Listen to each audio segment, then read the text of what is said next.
wants us all to start wearing a little late-night uniforms so we feel like part of the team.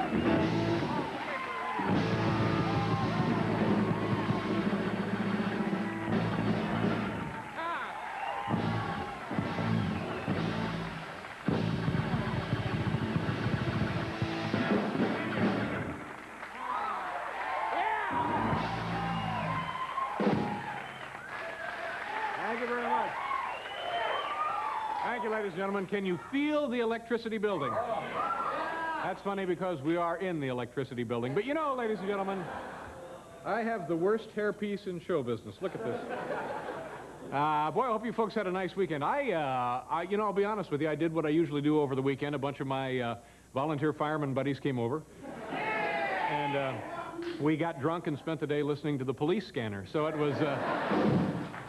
But you know, seriously, boys and girls, boy, I had an unpleasant experience on the way to work this morning. First of all, let me just say a little bit about television. If you don't know this, television is a pressure cooker.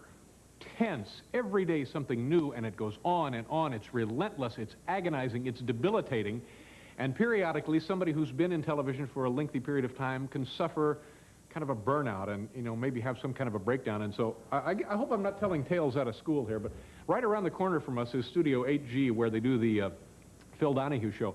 And I'm coming up here for rehearsal this afternoon, and down the hall I hear somebody crying. And so I tiptoe into 8G, and sure enough, sitting there on his set is Phil Donahue, and he is, honest to God, he is sobbing his eyes out. And he keeps muttering over and over again, "I'm out of topics. I'm out of topics." So I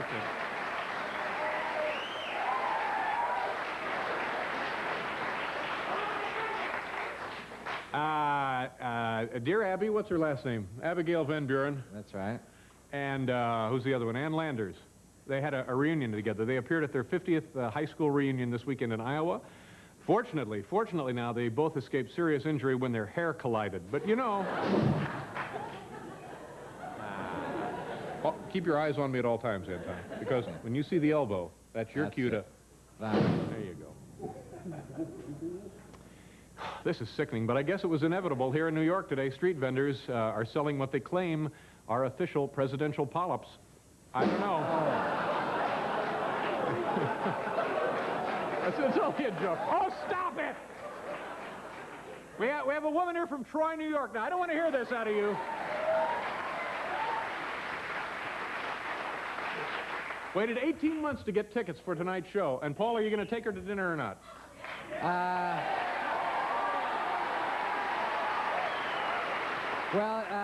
Come on. She's just lovely. I unfortunately have to work later tonight. You're lying. No, I'll pay for it. You take her to dinner. I have to, well, maybe if she could meet me at like 1 a.m. No, she has to go get back on the Amtrak train and go to Troy, New York. Oh, I have to work. You may still be waiting. I got an immediate recording session right after the show. We'll try and think of something. Maybe we can run out and get you a pie before you leave, ma'am. Would you 1 like a a.m. big though, sloppy pizza? you know. All right, we'll send somebody out for her. Do I have any money? Anybody get any money? Paul, you got any dough on you? Yeah, I have some money. All right, send somebody out and get this woman a big greasy pizza. What do you want on it? The works, okay. All right, we'll get her the works, and I appreciate it. 18 months, a year and a half you waited on tickets. Well, bless your heart. Thank you very much. What was your name again? I have a... Mary? Thank you very much. Tonight, as always, we have from the home office in Milwaukee a top 10 list. And tonight's top 10 list, the category is top 10 Barty pots, top 10 body parts or Van Pattens. Top 10 body parts or Van Pattens. Here we go. Number 10, heart. Number 9, kidney. Number 8, Vincent. Number 7, trachea. Number 6, Joyce. Number 5, James. Number 4, bladder. Number 3, Timothy. Number 2, spleen. At number 1, we have a tie, Dick.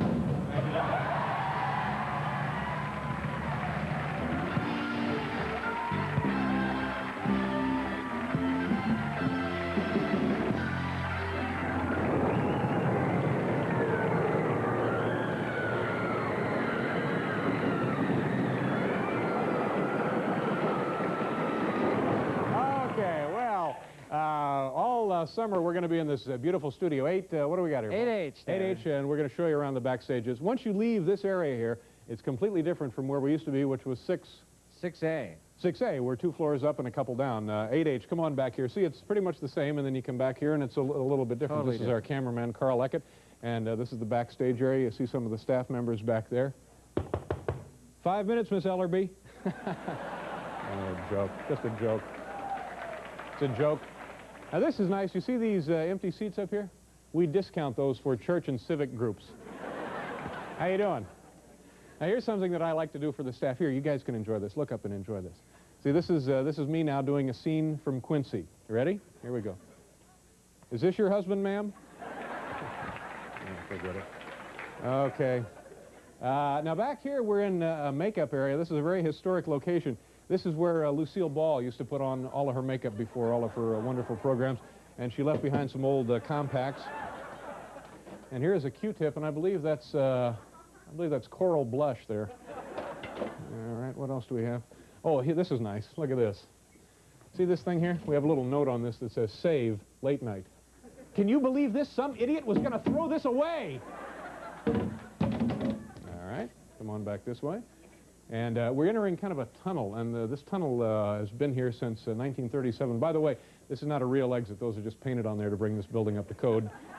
And some of these have been here since 1937 when they put this studio up for Toscanini, and they're kind of getting a little old and a little insecure. But, oh, my God, run for your lives. Oh, brother.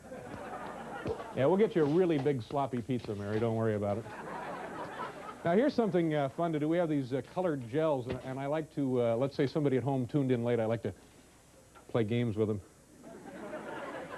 Damn it, Harriet, I knew we should have got a Sony. I'm in hell! All right, now let's go on back through here. And a new GE invention, the giant plug. How do you do? Nice to see you. And we're continuing on down this way, and back through the tunnel. Al Frisch, ladies and gentlemen. Al, nice to see you. How you doing, buddy?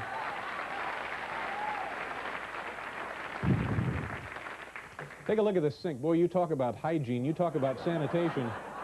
Yes, some of Dave's guests wash up in this sink. Many get hepatitis. All right, what else is back here? We have endless footage of wire and cable and so forth. And I don't know if you can see it down there. They're doing an experiment with, yeah, right there, some breakfast rolls in Petri dishes. Pretty exciting stuff. You know, NBC really doesn't do too much in the way of research and development in the area of broadcast technology, but they are doing some mighty interesting things in the field of coasters. Look at that, will you? Whew, that won't tip over under any circumstances.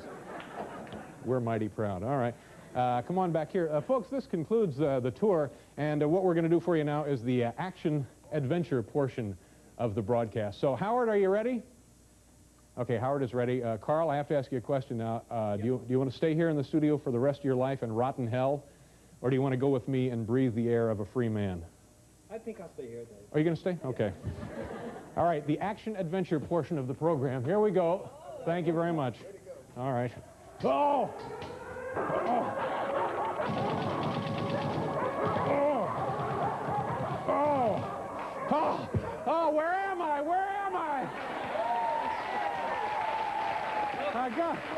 Welcome to Switzerland. We're in Switzerland, Paul. There's my jacket. Thank you very much. Oh, boy.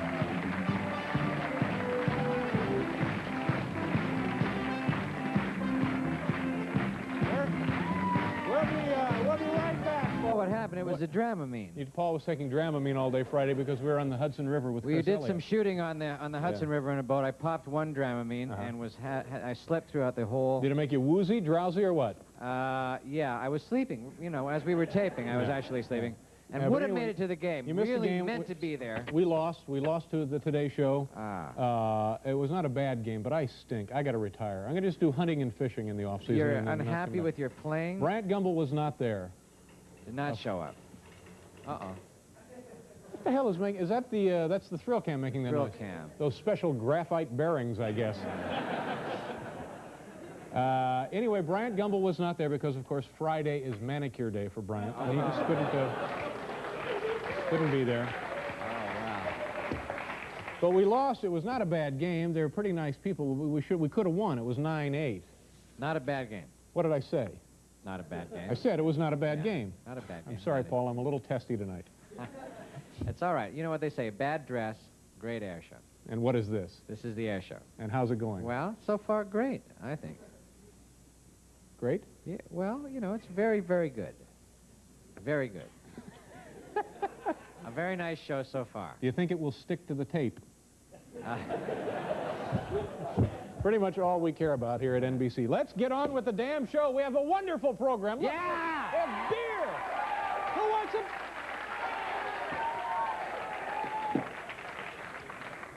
Because those are, we have, our guests are going to drink those, but if there's a little left. Now I need the Dramamine, Dim. And Mary, we got a pizza coming for Mary. Great.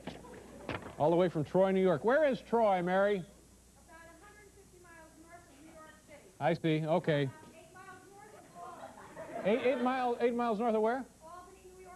Albany. So you're way up there, aren't you? Yes, about 60 miles south of Lake George.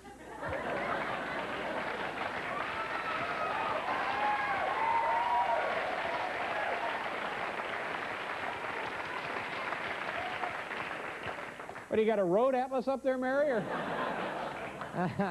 Okay, let's get on with it. What a great show. This is an interesting program, Paul. Now, I want you to pay attention to our first two guests. These gentlemen are twins. These guys were separated at birth. Last September, they were reunited after 32 years of being apart. Now, this is not an episode of Love Boat starring the Lander sisters. This is real life. Folks, please say hello to Jerry Levy and Mark Newman. Gentlemen, come on out here.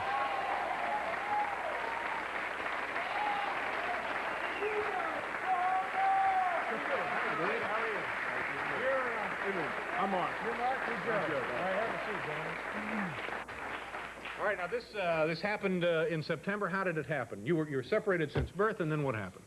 You gonna tell it or am I gonna tell it? What do you You guys weren't are? there.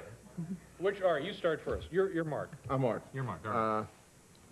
Down in September, a couple of friends of mine and their wives went down for a fireman's convention. You're both volunteer firemen? Right. Yeah. Now that in itself is kind of interesting, isn't it? That not being together for 32 years and you're both firemen. If it wasn't for that fact, we wouldn't have met. Yeah. Okay. And my friends were having lunch in a little restaurant, having a couple cocktails, and in walks Jerry. Take it from there. All right. You walk in, and what happens? So I walked in, I sat down at a table, ordered a sandwich and my favorite drink. Mm-hmm. Which is what? Beer. Beer, right? you both enjoy a lot of beer, don't you? We consume a little bit. Yeah. Just a little. One maybe more than the other. No. All right. Hasn't been put to the test yet. Okay. All right. So now, you walk in. Walked in, sat down, and these people at another table are staring at me. Mm-hmm. I'm going, bunch of drunk firemen, you know, Right. whatever, partying. Yeah. They don't know what they're looking at. Right. And sure. finally, his friend Jimmy came over and started, I asked if he could sit down. He had told me that there was someone in his fire company that looked exactly like me. Uh-huh. And I was thinking to myself, he's full of it. Yeah. There can only be one of me. Right. It didn't really strike you as being anything out of the ordinary at that time. Not at the ordinary. I've been told I look like somebody else or somebody Yeah. else looks like me before. Now, before the reunion, did one or both of you know of the existence of the other one? I knew I had a brother. Uh-huh. I had no idea it was an exact twin or Right. even a twin. You didn't know anything 2 about years it? ago, no. Okay. So now, how was the reunion pulled off? Well, for a week, I don't know how, the guys in the firehouse kept a secret. Mm-hmm. Usually something leaks out, but they kept their mouth shut this time. So your friends at work arranged this? And they told me, you doing anything Friday night? I'm like, no. They're like, we're going to go down to Tinton Falls. They've got a brand new foam unit there. We had just gotten ours. And he says, Jimmy Tedesco said, there's some nice stuff on this. We might be able to use. I said, okay. So you're going to go down and look at equipment. That was the That was it. pretext. Yeah. On the way down, they said, listen, the guy you're going to meet down there is a lieutenant. You're going to like him. He's big like you, and he likes to tip his elbow a little bit like you. Yeah. And you should get along. Yeah. Okay. So I really didn't think anything of it. Went down there. Jimmy Tedesco walked in first, said, greeted Jerry. Jerry said, how you doing? I walked in second, shook his hand, and walked right past him. Mm-hmm. Now, that didn't dawn on you at all? Yeah. Walked right past him. Yeah. And did you have any reaction when you saw him? The reaction I had, I looked at Jimmy, and I told Jimmy, I need a beer. Yeah, I need a beer. That was my brother. Uh-huh. Oh, so it did hit you that It was hit me yeah. right yeah, then but and you didn't there. notice it. So when did it dawn on you finally? Well, I was walking around the apparatus, and it was nothing special. And I'm like, what'd you bring me down here for? And Jimmy's like, well, we didn't bring you down here for this. Bill Reckner, who was also down on Wildwood, was there, and Chief Gary Millay, who was one of my best friends. We walked down there, and I'm like, what do you want? He goes, we want you to meet Jerry. I said, so? He's like, well, doesn't he look familiar? I'm like, well, you're right. He's big like me. I don't know if he likes to tip his elbow like me. We found out. I said he's got a big nose like me. He wears glasses like me. What was the final bit of proof for you? He took his hat off, and I'm like, he's bald like me. And that's when I said I needed a beard. So there is no doubt in your mind whatsoever that you two, in fact, are twins, right? Absolutely not. Okay. I believe we have a photograph taken from that momentous occasion. Is this, in fact, when you guys met? That was that Sunday afternoon. This was the next day. No, Sunday. Sunday. So Sunday. 2 days later. 2 days later, and you're still comparing similarities. That was back. Okay, we got to. What are we doing? Very nice, Paul. Thank you very much. Come, let me stand next to your fire. Your You fire, bet. yeah. He doesn't miss a trick. So now, was this a really exciting thing to suddenly discover that you have not only a brother, but a twin brother and a guy who enjoys the same kind of interests as you do? For me, it was more like meeting a brother who had moved away for a long time, and then had been reunited. Did you have instant rapport, did you feel? Oh, yeah. Instant. Yeah. Instant. We're so alike that it was... What are some of the other similarities? Food. Yeah. What kind of food do you like? Italian food, yeah. What about women? Do you have a similar taste in women? Long legs, I like. Yeah. Long legs and a... No, I don't think I can say it. No. Are there any differences? I like the Cowboys. You don't know what you're talking about because the Redskins going to beat their butt this year. Remains to be seen. Do you guys have hobbies that are similar? I hunt. You hunt? How about you? I hunt occasionally, fishing. Yeah. And are you now being sought after for psychological, sociological tests and that kind of thing? Firehouse Magazine did a article on this. We felt it was only right that they get it first, because we're both firemen. Yeah. And a Dr. Nancy Siegel and a Dr. Bouchard in the University of Minnesota picked up on it. And they have a study of twins that are reared apart and then reunited, and they're going to take us apart every which way and then put us back together to find out what makes us tick and exactly how close we are. I hope I got my same parts back, though.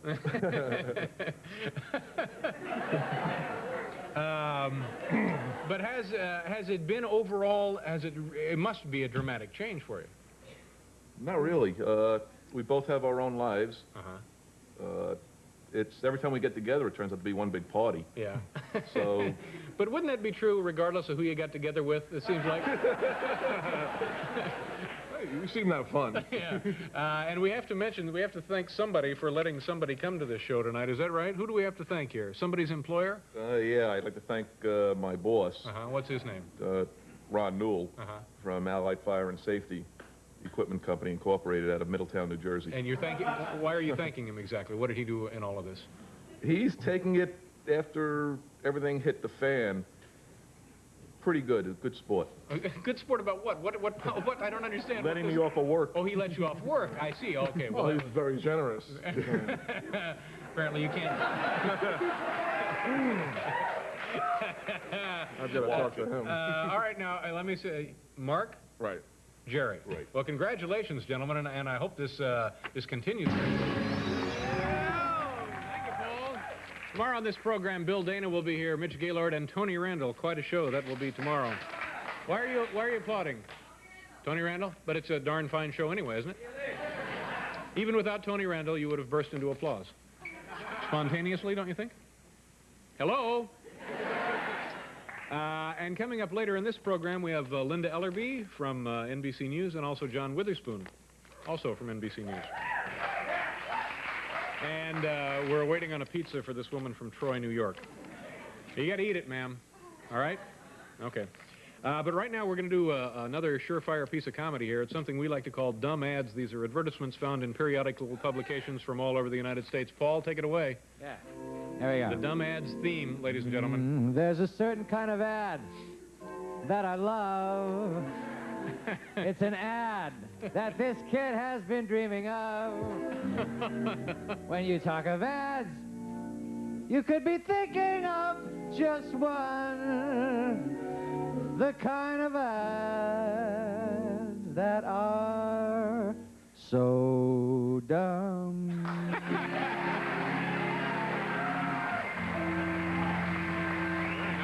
Thank you. That's very nice, Paul, and thank you very much. Oh, sorry, time's up. No time for dumb ads tonight. No. Okay, here we go. Did you just make that up? That was like in Second City, they used to call that make a song, where you just try to Just did make that right one. off the top of your head? Yeah. Are you kidding me? Not so great. Yeah. It's very impressive. Well, it's nothing. Come by the office for a raise tomorrow. Oh, thank you, Mr. Letterman, sir. Thank you. You know where the office is, don't you? I've never actually been asked up there, no. Here's our first dumb ad. I'm already giggling inside. This is from Laramie, Wyoming, the Sunday Boomerang Father's Day sale. As you can see there down in the corner, it says, Tampax, yes, sir.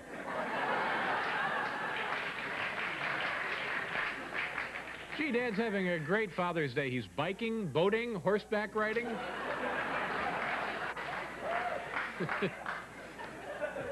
Here's something from the American Kennel Club Gazette.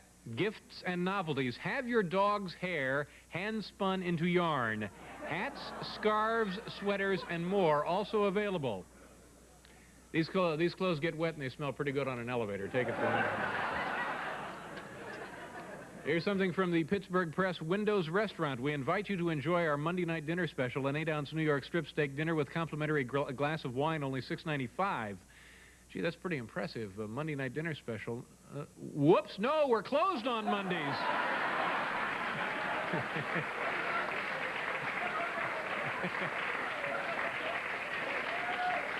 How can they offer this fabulous Monday night dinner special for only $6.95? Easy. They're closed, they're closed, they're closed.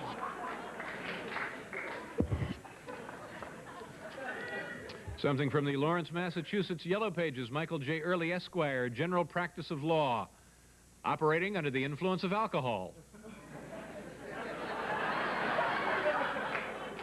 Yes, he does slur his words, but somehow the jurors seem to really love him. They just...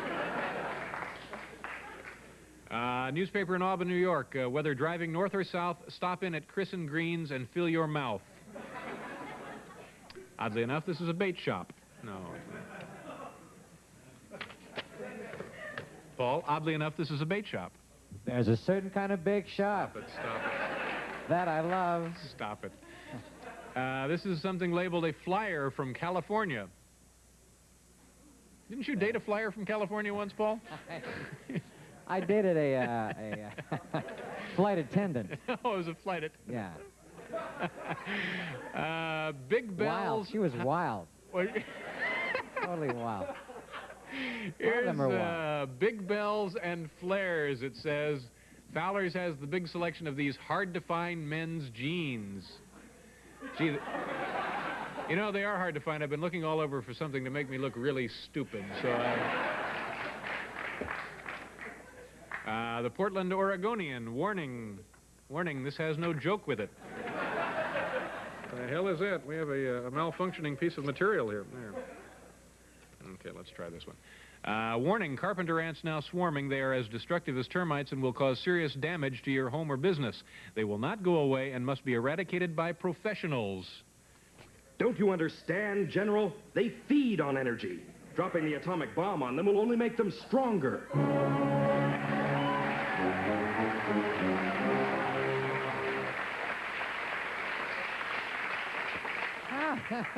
That was great. Does that make any sense to you? That was great. No, I didn't get the joke, but it was a great, great effect, though. And finally, get ready to cover me, Paul, here as we ride into the sunset from Meat Plant Magazine. There's a setup. Something called the Double J Pickle Pumps. The quiet ones. Gee, honey, the boys have been awfully quiet tonight. Oh.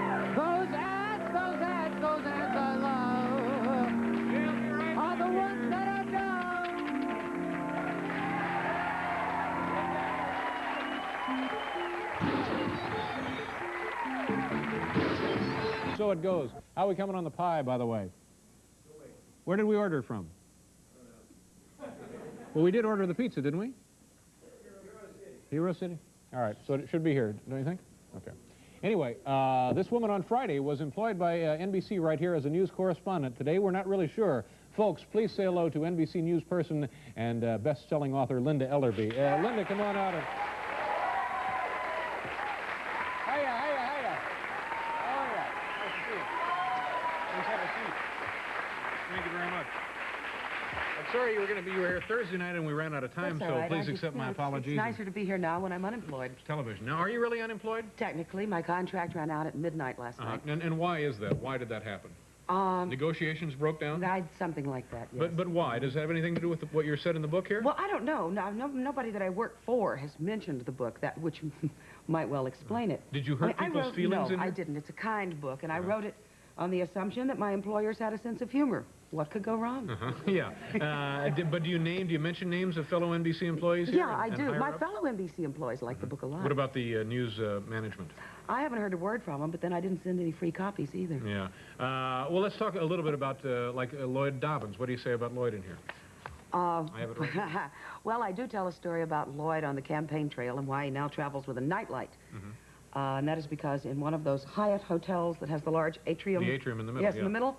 He woke up in the middle of the night on the campaign. You're in a different town every night. You don't know where you are. Don't know where you are. Thought he knew where the bathroom was. Thought. And so he didn't turn on the light. Opened the door he was certain was the bathroom. Wandered out and relieved himself over the balcony, 4 floors down, onto the heads of people in the bar below. Which is why he travels with a nightlight and why I don't drink in the bars of Hyatt hotels. Honey, isn't that Lloyd Dobbins from NBC? Hey, easy, Lloyd. But you and Lloyd are good friends, aren't you? Oh, yeah, we're still pals. He's also unemployed today, too. No kidding? Yeah. Now, the last time we visited with you, you said Lloyd was in Tokyo. Has he come back He's from come there? back, and he's left NBC, and he's moving, excuse me, he's moving to North Carolina to write, he's going to write fiction because he said he's tired of writing facts, he wants to write the truth, and he's going to raise Christmas trees. You're going to raise Be Christmas the first trees? doer Christmas trees in the history of the world. Now, what was I going to say? Oh, now, this book is doing very well for you, and suddenly is going to be a movie, is that right? Yes. And you're going to write the screenplay? I am. And is this a go thing, kind of a thing? Or? Well, that's how they explain it. I mean, these people are from Hollywood. I don't know. Yeah. But yeah, at this point it is, yeah. Did you get a lot of money up front for the screenplay? Okay. And which came first, the words or the music? Generally the contract. Yeah. But now, what's going to happen with you? Are you going to stay at NBC, do you think? I don't know. Even my agent is meeting with their people right now. Even as we're sitting here in the afternoon time, not in the late night time, but in the yes, it's being. I'm going to let my daughter support me. She's in the audience, and she fronts a rock and roll band, the Giant Panda Gypsy Blues Band. Where are you, Vanessa? Raise your hand. Giant Panda Gypsy Blues Band. I can't find her. Oh, there she is with the red hair sitting there, yes. The one hiding. Tell her she'll never be a success if she hides her face. She's in a rock and roll band? Yes. Yeah, all right. I may let her support me, or, you know, I'm really quite lucky I have other offers. CBS was interested? ABC, were they interested? They want to have But, you know, this is one of those things where you're not supposed to talk about while negotiations are going on, but let's say there are a lot of alphabet letters involved all around. And also there was discussion of you hosting The Tonight Show? I read about this in the papers. I've been invited to be a guest on it again, but no one has said anything to me about hosting Well, that'd be nice. Would you be interested in that? I don't know. In a sense, I'm not sure it's the right thing for a news person to do if anyone still considers me a news person. On the other hand, still consider yourself a news person? I do indeed. On the other hand, I'm more comfortable asking the questions than answering them. That's usually the way that works. Yes, aren't you? I haven't been comfortable since I was 13. But now we have what I think may be your last TGIF. It's quite possible it is, yes. These are features that Linda compiles for the Today Show on Friday. Yeah. And most of these are from last week, though not all. Okay. I mean, I brought you a couple that were worth the replay, even though they're not from last week. But this may be the last view. This may be the last time you'll see it, yes. Well, I hope you stay with NBC because you're quite an asset. It would be nice to have Thank you. I've been happy here. Okay, have we explained the tape, Linda? I don't think it needs any explanation if you've watched TGIF, or even if you haven't. It's news you won't see on other programs, and it's all true. Gleaned from around the globe. From around the world and from our affiliates. Here we go. These little girls in Sacramento are named Beavers. I mean, it is their last name, but it fits because the twins have strong teeth and a taste for wood. As you can see, they sort of, well, ate their cribs. By taking the cribs out, we thought that would stop the problem. But then they attacked the chest of drawers. We took that out, and then they literally ate the closet doors. I did not make this up, and in case you worry, the little girls are perfectly healthy. Only an iron shortage, says the doctor, which confuses me as to the wood part, but now, as you can see, they're eating fingers. More television. This is Tippy, the whistling cockatiel. He watches too much TV, especially Andy Griffith.